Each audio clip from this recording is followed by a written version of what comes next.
ಅವರು ಆತ್ಮಹತ್ಯೆ ಮಾಡ್ಕೊಂಡಿದ್ದಾರೆ. ಕಾಂಗ್ರೆಸ್ ವಿರುದ್ಧ ಆರೋಪಗಳನ್ನು ಮಾಡ್ತಾ ಇರೋದು ಶಾಸಕರ ವಿರುದ್ಧ. ಏನು ಮಾಹಿತಿ ಬೇಕಾಗಿದೆ, ಏನು ಸರ್? ನೋಡಿ, ಇನ್ನು ಇದು Baba Saheb Ambedkar medical college hospital ಬೆಳಗ್ಗೆ ನಮಗೆ ಗೊತ್ತಾಯಿತು. ಇದು 2 ತಿಂಗಳಿಂದ ನಡೆದಿರ್ತಕ್ಕಂಥ ಘಟನೆ ಇದು. ಆವತ್ತಿಂದ ವಿನಯ್ ಸೋಮಯ್ಯ ಅವ್ರಿಗೆ ಕಿರುಕುಳ ಕೊಟ್ಟಿದ್ದಾರೆ, ತೊಂದರೆ ಆಗಿದೆ, ಅಪಮಾನ ಆಗಿದೆ. ಈ ರೀತಿ ಅವರು ಸಹಿಸಿಕೊಳ್ಳಲಾರದಂಥ ಪರಿಸ್ಥಿತಿ ಉದ್ಭವ ಆಗಿದೆ. ಈ ಸಂದರ್ಭದಲ್ಲಿ ಅವರನ್ನು ತೊಂದರೆ ಕೊಟ್ಟ ಕಾರಣದಿಂದ ಅವರು ಕೋರ್ಟ್ಗೆ ಹೋಗಿದ್ದಾರೆ. ಅವರ ಡೆತ್ ನೋಟಲ್ಲಿ ಹೇಳ್ಕೊಂಡಿದ್ದಾರೆ, ಇಷ್ಟು ಕಾಲ ನನ್ನ ತಾಯಿ ಮುಖ ನೋಡಲಿಕ್ಕಾಗಿಲ್ಲ, ನಾನು ಮಾತಾಡಲಿಕ್ಕಾಗಿಲ್ಲ, ನನಗೆ ಅಷ್ಟು ತೊಂದರೆ ಕೊಟ್ಟಿದ್ದಾರೆ ಅಂತ. ಇದು ಮಾನ್ಯ ಶಾಸಕರಾಗಿರ್ತಕ್ಕಂಥ ಪೊನ್ನಣ್ಣನವರು ಇದರ ಹಿಂದೆ ಇದ್ದಾರೆ ಅಂತಕ್ಕಂಥದ್ದನ್ನು ಅವರೇ ಬರೆದಿದ್ದಾರೆ. ಮತ್ತು ಮಂತರ್ಗೌಡ ಅಂತಕ್ಕಂಥ ಇನ್ನೊಬ್ಬ ಶಾಸಕರು ಕೂಡ ನನಗೆ ಫೋನ್ ಮಾಡಿ ಬೆದರಿಕೆ ಹಾಕಿದ್ದಾರೆ. ಏನಾದರೂ ಇದ್ದರೆ ನನಗೆ ಫೋನ್ ಮಾಡಿ ಹೇಳು, ಆದರೆ ನೀನು ಸೋಷಿಯಲ್ ಮೀಡಿಯಾದಲ್ಲೇ ಹಾಕಬೇಡ ಅಂತ ಹೇಳಿದ್ದಾರೆ. ಆಗಿದ್ದೇನು, ಈ ಟಾಯ್ಲೆಟ್ಗಳು ಸರಿಯಾಗಿ ತೊಳೆದಿರಲಿಲ್ಲ. ಆ ಕಾರಣದಿಂದ ಅಲ್ಲಿ ಬಹಳ ಕೆಟ್ಟದಾಗಿ ಸ್ವಚ್ಛ ಭಾರತ್ ಮಾತಾಡ್ತೇವೆ ನಾವು, ಆದರೆ ಅಲ್ಲಿ ಸ್ವಚ್ಛತೆಯೇ ಇಲ್ಲ. ಇದು ಗೌರ್ಮೆಂಟ್ ಹಾಸ್ಪಿಟ್ಲಲ್ಲಿ ಈ ಪರಿಸ್ಥಿತಿ ಇದ್ದರೆ ಹೇಗೆ ಅನ್ನೋದನ್ನು ಮಾನ್ಯ ವಿನಯ್ ಹೇಳ್ಕೊಂಡಿರೋದು. ಅದು ಸೋಷಿಯಲ್ ಮೀಡಿಯಾಗಳಲ್ಲಿ ಬಂದಿದೆ. ಅದು ಹಾಕಿದ್ದ್ಯಾರೋ, ಬೇರೆ ಯಾರೋ ಒಬ್ಬ ವ್ಯಕ್ತಿ ಹಾಕಿದ್ದು, ವಿನಯ್ ಹಾಕಿದ್ದಲ್ಲ. ಈ ಒಂದು ಸೋಷಿಯಲ್ ಮೀಡಿಯಾ ಗ್ರೂಪಲ್ಲಿ 4-5 ಜನ ಅಡ್ಮಿನ್ಗಳಿದ್ದಾರೆ. ಈತನೂ ಕೂಡ ಒಬ್ಬ ಅಡ್ಮಿನ್ನು. ಇದು ಗೊತ್ತಾಗಿದ್ದ ತಕ್ಷಣವೇ ಅವ್ರೇನು ಮಾಡಿದ್ದಾರೆ, ಅದು ಏನಾಗಿದೆ, ಅಲ್ಲಿ ಒಂದು ಫೋಟೋ ಹಾಕಿದ್ದಾರೆ. ಈ ಶಾಸಕರು ಆ ಕ್ಷೇತ್ರಕ್ಕೆ ಸಂಬಂಧಪಟ್ಟ ಕಾರಣದಿಂದ ಇವರೇನು ಮಾಡ್ತಾರೆ, ಒಂದು ಫೋಟೋ ಅವ್ರದ್ದು ಹಾಕ್ತಾರೆ. ಹಾಕುವಾಗ ಅವರಿಗೆ ನೇರವಾಗಿ ಫೋಟೋ ಸಿಗೋದಿಲ್ಲ. ಅವರು ಸೋಷಿಯಲ್ ಮೀಡಿಯಾದಲ್ಲಿ ಹುಡುಕಿದಾಗ ಅವರು ಕೊಡಗು ಡ್ರೆಸ್ ಹಾಕಿರೋಂಥ ಒಂದು ಫೋಟೋ ಸಿಗುತ್ತೆ. ಅದು ಹಾಕಿದ್ದರಿಂದ ನನಗೆ ಅಪಮಾನ ಆಗಿದೆ, ಇವನು ಯಾರು ಹಾಕಿರೋದು, ಅವನು ಅಡ್ಮಿನ್ ಮೇಲೆ ಕೇಸ್ ಹಾಕ್ರಿ ಅಂತೇಳಿ FIR ಇವರೇ ಮಾಡಿಸಿದ್ದಾರೆ.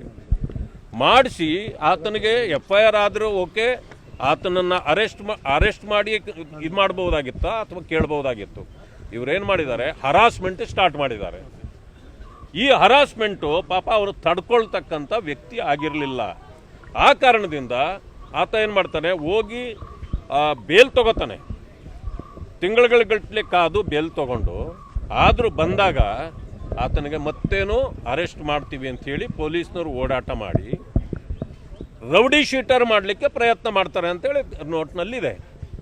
ಆ ಕಾರಣಕ್ಕೆ ಇವರ ಮೇಲೆ ಮನನೊಂದು ತಾನು ಇವತ್ತು ಸುಯಿಸೈಡ್ ಮಾಡ್ಕೊಂಡಿದ್ದೇನೆ ಅಂತೇಳಿ ತಿಳಿದು ಬಂದಿದೆ. ಈಗ ನಾನು ಹೇಳ್ತೇನೆ, ಈ ಕಾಂಗ್ರೆಸ್ನವರ ಶಾಸಕರು ಮತ್ತು ನಾಯಕರ ಅಟ್ಟಹಾಸ, ಈ ಅಧಿಕಾರದ ಅಟ್ಟಹಾಸ ಬಹಳ ಹೆಚ್ಚಾಗಿದೆ. ಇದು ಒಂದೇ ಕೇಸ್ ಅಲ್ಲ.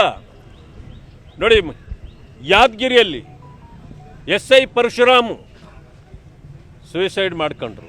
ಯಾರ ಹೆಸರು ಬರೆದ್ರು? ಅಲ್ಲಿ ಚೆನ್ನಾರೆಡ್ಡಿ ಶಾಸಕರು ಜಾತಿ ನಿಂದನೆ ಮಾಡಿದ್ರು, ಹಣ ಕೇಳಿದ್ರು ನನ್ನ ಹತ್ರ ಅಂತೆಲ್ಲ ಬಂತು. ಏನಾಯಿತು? ಇದುವರೆಗೂ ನಾಪತ್ತೆ ಕೇಸೇ ಇಲ್ಲ. ಹೋಗಲಿ, ಅವ್ರನ್ನ ನೀವು ಅರೆಸ್ಟ್ ಮಾಡಿದ್ರಾ? ಜಾತಿ ನಿಂದನೆ ಕೇಸಲ್ಲಿ ಅರೆಸ್ಟ್ ಮಾಡಿದ್ರಾ? ಮಾಡಲಿಲ್ಲ. ಇವತ್ತಿಗೂ ಕೇಸು ಪೆಂಡಿಂಗ್ ಬಿದ್ದಿದೆ, ಹರಾಸ್ಮೆಂಟ್ ಆಗ್ತಾ ಇದೆ. ಗುಲ್ಬರ್ಗಾದಲ್ಲಿ ಸಚಿನ್ ಪಾಂಚಾಳ್, ಪ್ರಿಯಾಂಕಾ ಖರ್ಗೆ ಅವರ ಹೆಸರು ಬರೆದಿತ್ತು ಅವರ ಡೆತ್ ನೋಟಲ್ಲಿ, ಅವರ ಸಹಚರರ ಹೆಸರುಗಳು ಬರೆದಿತ್ತು. ಆದರೆ ಏನಾಯಿತು? ಇದುವರೆಗೂ ಆ ಕೇಸನೇ ಆಯಿತು, ಯಾರಿಗೂ ಗೊತ್ತಿಲ್ಲ. ಬೆಳಗಾವಿಯಲ್ಲಿ ರುದ್ರಣ್ಣ ಎಡವಣ್ಣ ಅಂತೇಳಿ ಅವರು ಕೂಡ ತಹಸೀಲ್ದಾರ್ ಕಚೇರಿಯಲ್ಲಿ ಅವರು ಕೂಡ ಲಕ್ಷ್ಮೀ ಹೆಬ್ಬಾಳ್ಕರ್ ಅವರ ಹೆಸರನ್ನು ಹೇಳಿ, ಪಿ ಎ ಅವರ ಹೆಸರನ್ನು ಹೇಳಿ ಅವರು ಕೂಡ ತೀರ್ಕೊಂಡ್ರು. ಏನಾದರೂ ಕ್ರಮ ಆಯ್ತಾ? ಇಲ್ಲ. ವಾಲ್ಮೀಕಿ ನಿಗಮದ ಇದರಲ್ಲಿ ಚಂದ್ರಶೇಖರ್ ಅಂತಕ್ಕಂಥ ಒಬ್ಬ ಅಧಿಕಾರಿ, ಅವರು ಕೂಡ ಡೆತ್ ನೋಟಲ್ಲಿ ನಾಗೇಂದ್ರ ಅವರು ಮತ್ತು ಅವರು ವಾಲ್ಮೀಕಿ ನಿಗಮದ ಅಧ್ಯಕ್ಷರಾಗಿರ್ತಕ್ಕಂಥ ದದ್ದಲ್ ಅವರ ಹೆಸರು ಬರೆದಿಟ್ಟಿದ್ರು. ಏನಾಯಿತು? ಇದರಲ್ಲಿ ಹೆಸರುಗಳೇ ಬರಲಿಲ್ಲ, ಇಬ್ಬರದು ಕ್ಲೀನ್ ಚಿಟ್ ಕೊಡಲಾಯಿತು. ಈಗ ವಿನಯ್ ಸೋಮಯ್ಯ ಅವ್ರ ಕೇಸ್ ಬಂದಿದೆ, ಇನ್ನೂ ಬೇಕಾದಷ್ಟಿದೆ. ನಮ್ಮ ಕಾರ್ಯಕರ್ತರನ್ನ ತಿಂಗಳಿಗೆ ನೂರಾರು ಕಾರ್ಯಕರ್ತರನ್ನ ಸೋಷಿಯಲ್ ಮೀಡಿಯಾದಲ್ಲಿ ಯಾರು ಆಕ್ಟಿವ್ ಆಗಿದ್ದಾರೋ ಅವರನ್ನೆಲ್ಲ ಸದೆ ಬಡಿಯತಕ್ಕಂಥ ಕೆಲಸ ಈ ಕಾಂಗ್ರೆಸ್ನ ನಾಯಕರಿಂದ ನಡೀತಾ ಇದೆ. ಇದಕ್ಕೆ ಶಾಸಕರುಗಳು, ಮಂತ್ರಿಗಳು ಎಲ್ಲ ಮುಗಿಬಿದ್ದಿದ್ದಾರೆ. ನಾನು ಒಂದು ಮಾತನ್ನು ತಮಗೆ ಹೇಳಲಿಕ್ಕೆ ಬಯಸ್ತೇನೆ. ಇತ್ತೀಚೆಗೆ ಗುಲ್ಬರ್ಗಾದಲ್ಲಿ ಸಚಿವ ಪ್ರಿಯಾಂಕ ಖರ್ಗೆ ಅವರು ಒಂದು ಹೇಳಿಕೆಯನ್ನು ಕೊಟ್ಟಿದ್ರು.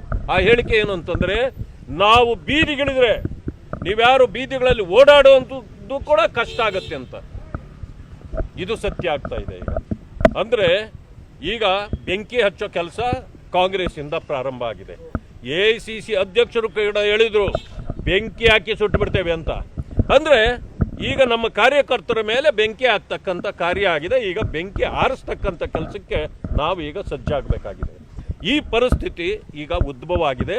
ಯಾವುದೇ ಕಾರಣಕ್ಕೆ ಇದರ ಹಿಂದೆ ಬಹಳಷ್ಟು ಇದೆ. ಇದು ಮಾತ್ರ ಅಲ್ಲ, ಈಗಾಗಲೇ ತೆನ್ನೀರ್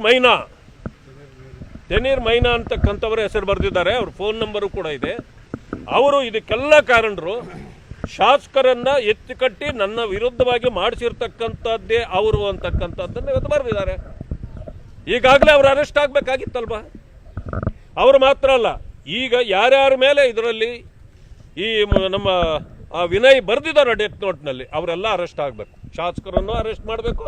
ಅದಾದ ನಂತರ ಇದರ ಹಿಂದೆ ಬಹಳಷ್ಟು ಇದೆ. ಇವರು ಯಾರು ಈ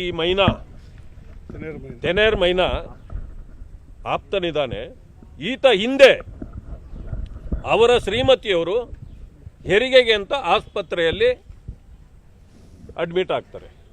ಆ ಸಂದರ್ಭದಲ್ಲಿ ಒಂದು ಸೂಸೈಡ್ ಆಗಿದೆ. ಈ ಕೇಸ್ ಬಹಳ ಡೀಪ್ ಇದೆ. ಅದಕ್ಕೆ ಕಾರಣ ಯಾರು? ಅದರ ಇನ್ವೆಸ್ಟಿಗೇಷನ್ ಆಯ್ತಾ? ಯಾಕಾಗಲಿಲ್ಲ? ಅದಕ್ಕೂ ಕೂಡ ಈಗ ನಮ್ಮ ಶಾಸಕರಾಗಿರ್ತಕ್ಕಂಥ ಮೊನ್ನೆ ಪೊನ್ನಣ್ಣನವರು ಕಾರಣ ಅಂತ ಹೇಳಿದ್ದಾರೆ. ಅದನ್ನು ಕೂಡ ಇನ್ವೆಸ್ಟಿಗೇಟ್ ಮಾಡಿದರೆ ಇದರ ಪೂರ್ವದಿಂದ ಏನು ನಡೆದಿದೆ ಅಂತಕ್ಕಂಥದ್ದು ಗೊತ್ತಾಗತ್ತೆ.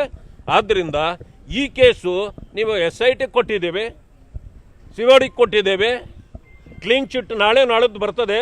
ಇದನ್ನು ಬಿಟ್ಬಿಡಿ. ಸರ್ಕಾರಕ್ಕೆ ನಾನು ಎಚ್ಚರಿಕೆ ಕೊಡಲಿಕ್ಕೆ ಬಯಸ್ತೇನೆ.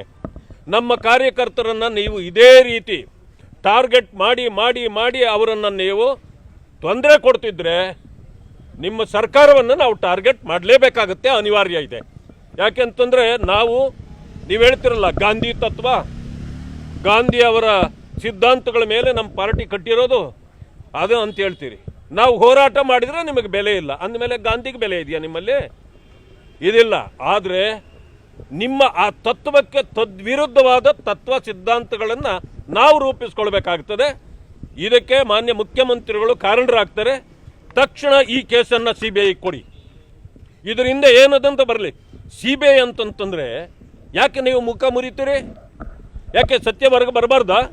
ನಿಮ್ಮ ಶಾಸಕರನ್ನೆಲ್ಲರನ್ನೂ ಇಷ್ಟು ಜನ ಶಾಸಕರನ್ನ ರಕ್ಷಣೆ ಮಾಡ್ತಾ ಹೊರಟಿದ್ದೀರಿ, ಈಗ ಇವ್ರನ್ನೂ ಮಾಡಬೇಕು ಅಂತ ಹೊರಟಿದ್ದೀರಾ? ನಾವು ಯಾವುದೇ ಕಾರಣಕ್ಕೆ ಈ ಕೇಸನ್ನು ನಾವು ಬಿಡೋದಿಲ್ಲ. ಮಾನ್ಯ ಕಾರ್ಯಕರ್ತರಿಗೆ, ನನ್ನ ಪಕ್ಷದ ಕಾರ್ಯಕರ್ತರಿಗೆ ನಾನು ಮನವಿ ಮಾಡ್ತೇನೆ, ನೀವ್ಯಾರೂ ಕೂಡ ಕಾಂಗ್ರೆಸ್ನವರ ಈ ದಬ್ಬಾಳಿಕೆಗೆ ನೀವು ಹೆದರಬೇಕಾಗಿಲ್ಲ. ನೀವು ನಮಗೆ ತಿಳಿಸದೆ ಎಲ್ಲೋ ಕುಳಿತು ನೋವಾಯಿತು ಅನ್ನೋ ಕಾರಣಕ್ಕೆ ಪ್ರಾಣ ತ್ಯಾಗ ಮಾಡೋದನ್ನು ಮೊದಲು ತ್ಯಜಿಸಿಬಿಡಿ, ಬಿಟ್ಟುಬಿಡಿ. ಬೇಡ.